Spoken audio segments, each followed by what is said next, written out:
आज आपण financial markets structure and importance याबद्दल माहिती घेणार आहोत. यापूर्वीच्या लेक्चर सिरीजमध्ये आपण बँकिंग व्यवसायाशी संबंधित अनेक वेगवेगळ्या प्रकारच्या संकल्पना, विविध प्रकारचे प्रश्न, त्याचबरोबर reserve bank of India, monetary policy, RBI ॲक्टमधील काही महत्त्वाच्या तरतुदी यांचा अभ्यास केलेला असून आता आपण वित्तीय बाजारपेठेविषयी माहिती घेणार आहोत. विद्यार्थी मित्रो, वित्तीय बाजारपेठ ही त्या प्रत्येक देशातील एक अत्यंत महत्त्वाची बाजारपेठ असते. सर्वसाधारणपणे वित्तीय बाजारपेठ म्हणजे अशी व्यवस्था किंवा संरचना की जिच्या माध्यमातून विविध प्रकारच्या वित्तीय, बिगर वित्तीय मालमत्ता, त्याचबरोबर वेगवेगळ्या प्रकारच्या फायनान्शियल सिक्युरिटीज यांची देवघेव केली जाते किंवा त्यांची खरेदी विक्री करण्याची व्यवस्था केली जाते. अर्थात वित्तीय बाजारपेठेमध्ये अनेक वेगवेगळ्या प्रकारच्या बाजारपेठांचा त्यामध्ये समावेश होत असतो. तथापि या सर्व बाजारपेठा आपण सविस्तर पुढील लेक्चर सिरीजमध्ये अभ्यासणार आहोत. तथापि मुख्य संकल्पना व त्याची संरचना याचा अभ्यास आपण प्रस्तुत व्हिडिओमध्ये करणार आहोत. विद्यार्थी मित्रो, फायनान्शियल मार्केट हे एक असं मार्केट प्लेस आहे की जे फिजिकल मार्केट प्लेस असू शकतं किंवा व्हर्च्युअल असू शकतं. अलीकडील कालावधीमध्ये वित्तीय बाजारपेठेमध्ये फिजिकल मार्केट लोकेशनपेक्षा व्हर्च्युअल मार्केटवरती अधिक फोकस त्या ठिकाणी होत असल्याचे आपल्याला पाहावयास मिळते आहे. या मार्केट प्लॅटफॉर्मच्या माध्यमातून गुंतवणूकदार तसेच निधीची आवश्यकता असणाऱ्या कर्जदार किंवा ऋणको घटकांना विविध प्रकारच्या गुंतवणूकविषयक आणि कर्जविषयक सेवा देण्याची व्यवस्था या वित्तीय बाजारपेठेच्या माध्यमातून केलेली असते. इतर बाजारपेठांप्रमाणेच म्हणजेच कमॉडिटी मार्केटप्रमाणेच, त्याचबरोबर वेगवेगळ्या प्रकारच्या वस्तू बाजाराप्रमाणेच याही बाजारात खरेदी आणि विक्री यांचा व्यवहार होत असतो. परंतु या बाजारामध्ये वस्तू आणि सेवांचा खरेदी विक्रीचा बाज नसून तो वेगवेगळ्या प्रकारच्या वित्तीय असेट्स, त्याचबरोबर सिक्युरिटींची खरेदी विक्री या ठिकाणी होत असते. या बाजारपेठेची आणखीन एक महत्त्वाची खासियत म्हणजे या बाजारपेठेमध्ये एकदा विकलेल्या असेट्स किंवा सिक्युरिटीची पुनर्विक्री किंवा पुनर्खरेदीची व्यवस्था देखील यामध्ये केलेली असते.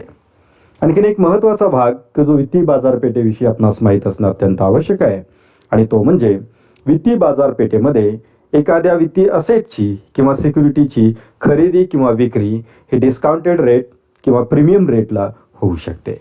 डिस्काउंटेड रेट म्हणजेच त्याच्यावरती छापलेल्या दर्शनी किमतीपेक्षा कमी किमतीला त्याची खरेदी आणि विक्री पूर्ण होणे म्हणजेच sale and purchase at discounted rate असं त्या ठिकाणी म्हटलं जातं. काही वेळेस अशा मालमत्ता किंवा वेगवेगळ्या प्रकारच्या वित्तीय सिक्युरिटीज यांची विक्री प्रीमियम रेटला त्या ठिकाणी होऊ शकते. म्हणजेच संबंधित सिक्युरिटीजवरती छापलेल्या दर्शनी किमतीपेक्षा अधिक किमतीस जेव्हा या सिक्युरिटीची खरेदी आणि विक्री होते तेव्हा त्यास sale and purchase at premium rate असे म्हटले जाते. त्याचबरोबर या संपूर्ण वित्तीय व्यवस्थेमध्ये अनेक वेगवेगळ्या प्रकारचे मध्यस्थ घटक म्हणजेच इंटरमेडिएटर्स काम करत असतात की ज्यामध्ये ब्रोकर्स, कन्सल्टंट, स्टॉक मार्केट्स, वेगवेगळ्या banking and non banking financial intermediaries याच्यामध्ये काम करत असतात.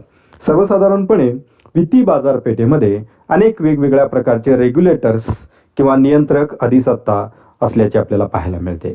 भारतीय वित्तीय बाजारपेठेच्या बाबतीत जर आपण पाहिलं तर securities and exchange board of India म्हणजे सेबी, त्याचबरोबर reserve bank of India, insurance regulatory and development authority अशा अनेक वेगवेगळ्या प्रकारच्या रेग्युलेटरी अथॉरिटी त्या संबंधित वित्तीय बाजारातील वेगवेगळ्या सेगमेंटवरती नियंत्रण ठेवण्याचं, त्याचबरोबर त्यांच्या प्रगतीसाठी विशिष्ट अरेंजमेंट करण्याचे कार्य देखील करत असतात.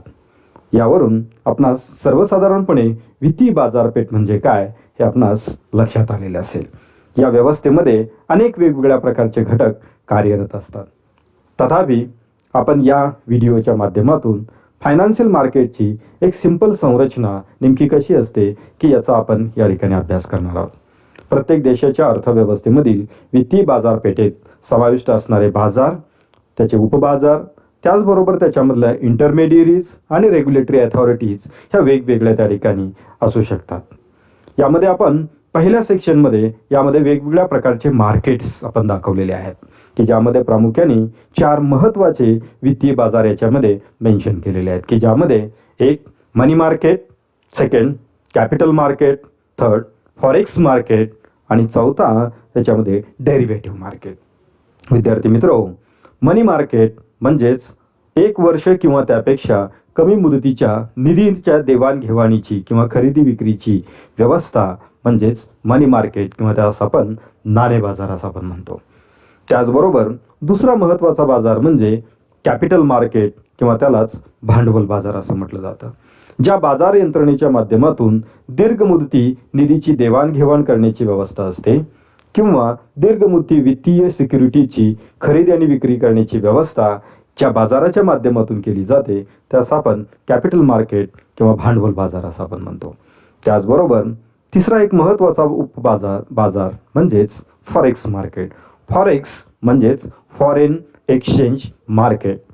ही एक अशी बाजार व्यवस्था असते की ज्या बाजार व्यवस्थेच्या किंवा यंत्रणेच्या माध्यमातून वेगवेगळ्या देशातील चलनांची देवाणघेवाण किंवा अदलाबदल करून देण्याची व्यवस्था या यंत्रणेच्या माध्यमातून केली जाते आणि म्हणूनच याला फॉरेन एक्सचेंज म्हणजेच परकीय चलनाचे एक्सचेंज घडवून आणण्याची यंत्रणा असे आपण त्यासाठी म्हणू शकतो की ज्यास आपण फॉरेक्स मार्केट हा शॉर्ट फॉर्म यूज करत असतो. त्याचबरोबर भारतीय अर्थव्यवस्थेमध्येच नव्हे तर जगातील अनेक वेगवेगळ्या विकसनशील अर्थव्यवस्थांच्या मध्ये प्रामुख्याने नव्याने विकसित होत असणारा बाजार म्हणजेच डेरिव्हेटिव्ह मार्केट. डेरिव्हेटिव्ह म्हणजेच असे एक व्युत्पन्न सिक्युरिटी किंवा दस्तऐवज की ज्यामध्ये मूळ वस्तूच्या किमतीचा समावेश त्याच्यामध्ये असतो.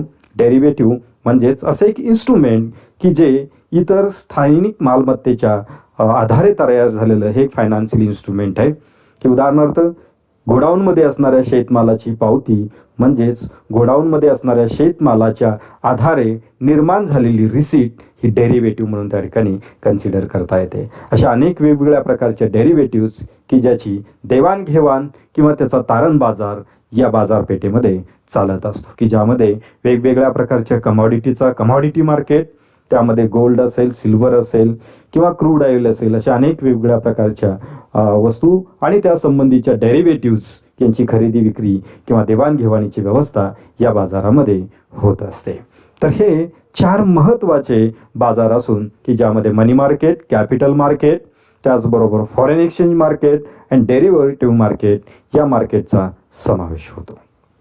त्यानंतर आपण आता वित्तीय बाजारपेठेमध्ये समाविष्ट असणाऱ्या अनेक वेगवेगळ्या प्रकारच्या फायनान्शियल इंटरमेडियरीज किंवा ज्यांना आपण वित्तीय मध्यस्थ असं आपण म्हणू शकतो अशा अनेक वेगवेगळ्या प्रकारच्या संस्थांमधील काही महत्त्वाच्या संस्था यामध्ये आपण विचारात घेतलेल्या आहेत की ज्यामध्ये प्रामुख्याने सर्व प्रकारच्या बँक्स की ज्यामध्ये खाजगी क्षेत्रातील बँका, राष्ट्रीयकृत बँका म्हणजेच भारत सरकारच्या मालकीच्या असणाऱ्या बँका, त्याचबरोबर सहकार क्षेत्रामध्ये कार्य करत असणाऱ्या बँक्स की ज्या शेड्युल्ड बँक्स असतील, नॉन शेड्युल्ड बँक्स असतील अशा अनेक वेगवेगळ्या प्रकारच्या बँक्स आपल्याकडील निधीची गुंतवणूक करणं, त्याचबरोबर आपणास हवा असणारा निधी या वित्तीय बाजारपेठेच्या माध्यमातून उभा करण्यासाठी एक महत्त्वाची मध्यस्थ संस्था म्हणून त्या ठिकाणी कार्य करत असतात.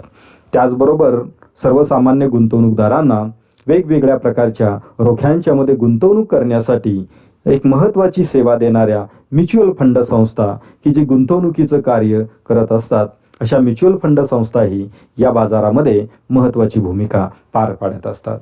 त्याचबरोबर वेगवेगळ्या प्रकारच्या इन्शुरन्स कंपनीज की ज्यामध्ये प्रामुख्याने life insurance companies, general insurance companies, खाजगी क्षेत्रातील इन्शुरन्स कंपन्या व सार्वजनिक क्षेत्रातील इन्शुरन्स कंपन्या अशा वेगवेगळ्या प्रकारच्या इन्शुरन्स कंपन्या जनतेकडून निधी संकलित करून तो या वेगवेगळ्या प्रकारच्या बाजारातील वेगवेगळ्या रोख्यांच्या मध्ये गुंतवणूक करण्याचं कार्य करत असताना आपणास पाहावयास मिळतात. त्याचबरोबर व्हेंचर कॅपिटल फंड्स म्हणजेच नाविन्यपूर्ण उद्योजकास किंवा अशा प्रकारचा अधिक धोका असणाऱ्या उद्योग संस्थांच्या मध्ये गुंतवणूक करण्याचं कार्य करत असणाऱ्या संस्थांना व्हेंचर कॅपिटल फंड्स असं आपण त्या ठिकाणी म्हणतो. याही संस्था या वित्तीय बाजारपेठेमध्ये महत्त्वाची मध्यस्थाची भूमिका पार पाडत असतात.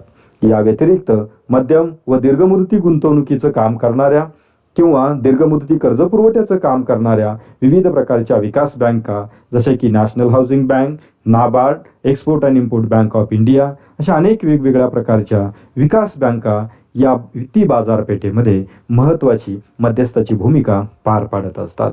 या व्यतिरिक्त खाजगी क्षेत्रातील वेगवेगळ्या प्रकारच्या गुंतवणूक कंपन्या की ज्या सर्वसामान्य जनतेकडून गुंतवणुकीच्या हेतूने निधी संकलित करून की त्याची गुंतवणूक money market, capital market, forex market व इतर वेगवेगळ्या प्रकारच्या गुंतवणुकी करण्याचे कार्य करत असतात की ज्यांना आपण इन्व्हेस्टमेंट कंपनीज असे म्हणू शकतो. यामध्ये इन्शुरन्स कंपन्यांच्या बरोबरच वेगवेगळ्या प्रकारच्या म्युच्युअल फंड संस्था व डेसिक्स इन्व्हेस्टमेंट कंपनीचा देखील यामध्ये समावेश होतो. त्यानंतर तिसरा आणि अत्यंत महत्त्वाचा भाग म्हणजे वित्तीय बाजारपेठेचे नियंत्रण करण्यासाठी भारतीय अर्थव्यवस्थेमध्ये अनेक वेगवेगळ्या प्रकारच्या रेग्युलेटरी अथॉरिटीज ही या ठिकाणी कार्य करत असताना आपल्याला पाहायला मिळतात की ज्यामध्ये पहिली आणि अत्यंत महत्त्वाची संस्था म्हणजे securities and exchange board of India की ज्याला आपण भारतीय रोखे व विनिमय मंडळ असं आपण म्हणतो, सेबी असा त्याचा उल्लेख आपण करत असतो की जी भारतीय भांडवल बाजाराची नियंत्रक व विकासक संस्था म्हणून कार्य करते. त्याचबरोबर रिझर्व्ह बँक ऑफ इंडिया ही भारतातील नाणे बाजार म्हणजेच मनी मार्केट, त्याचबरोबर फॉरेन एक्सचेंज मार्केट या दोन्ही बाजाराचं नियंत्रण करण्याचं कार्य रिझर्व्ह बँक ऑफ इंडिया करत असते. त्याचबरोबर MCX म्हणजेच मल्टी कमॉडिटी एक्सचेंज की जी पूर्वी एक स्वतंत्र संस्था म्हणून त्या ठिकाणी कार्यरत होती, मात्र मल्टी कमॉडिटी एक्सचेंज ही संस्था नॅशनल स्टॉक एक्सचेंज मध्ये आता मर्ज झालेली असल्यामुळे MCX NSE असा त्याचा उल्लेख आपण त्या ठिकाणी करत असतो. ही संस्था डेरिव्हेटिव्ह मार्केट व कमॉडिटी मार्केटमधील महत्वाच्या आर्थिक उलाढालीवरती नियंत्रण ठेवणं व त्याच्या विकासासाठी कार्य करत असते. त्याचबरोबर foreign direct investment promotion board हे भारत सरकारच्या वित्त मंत्रालयातील एक अत्यंत महत्वाचं बोर्ड असून की ज्याचा संबंध थेट विदेशी गुंतवणूक, त्याचबरोबर फॉरेन इन्स्टिट्यूशनल इन्व्हेस्टमेंट अशा अनेक वेगवेगळ्या प्रकारच्या ज्या विदेशी गुंतवणुकी भारतीय अर्थव्यवस्थेमधील वेगवेगळ्या क्षेत्रामध्ये होत असतात की त्याच्यावरती नियंत्रण ठेवण्याचं काम foreign direct investment promotion board हे करत असते. त्याचबरोबर all India mutual fund association of India ही त्या ठिकाणी एक अत्यंत महत्वाची संस्था आहे की जिचा उल्लेख MP असा त्या ठिकाणी केला जातो. या देशातील म्युच्युअल फंड संस्थांच्यावरती नियंत्रण ठेवणं व त्यांच्या विकासासाठी महत्वाचं योगदान या संस्थेच्या माध्यमातून दिलं जातं. त्या व्यतिरिक्त या देशातील लाईफ इन्शुरन्स कंपनीज व जनरल इन्शुरन्स कंपनीज यांचं नियंत्रण आणि विकास घडवून आणण्यासाठी इन्शुरन्स रेग्युलेटरी डेव्हलपमेंट अथॉरिटी म्हणजेच IRDA ही एक महत्वाची संस्था या रेग्युलेटरी अथॉरिटीमध्ये समाविष्ट असल्याचे आपल्याला दिसून येते. या व्यतिरिक्त अनेक वेगवेगळ्या प्रकारच्या मध्यस्थ संस्था या वित्तीय बाजारपेठेमध्ये कार्य करत असतात. तर आज आपण भारतीय वित्तीय बाजारपेठेची रचना, त्यामधील महत्त्वाचे उपबाजार, त्यामधील महत्त्वाच्या संस्था, त्याचबरोबर रेग्युलेटरी अथॉरिटीज यांची माहिती आज आपण घेतलेली आहे. यानंतरच्या लेक्चर सिरीजमध्ये आपण या भांडवल बाजारातील व नाणे बाजारातील विविध प्रकारच्या मध्यस्थ संस्था व त्यामधील विविध प्रकारचे इन्स्ट्रुमेंट्स याबाबतची माहिती घेणार आहोत. धन्यवाद.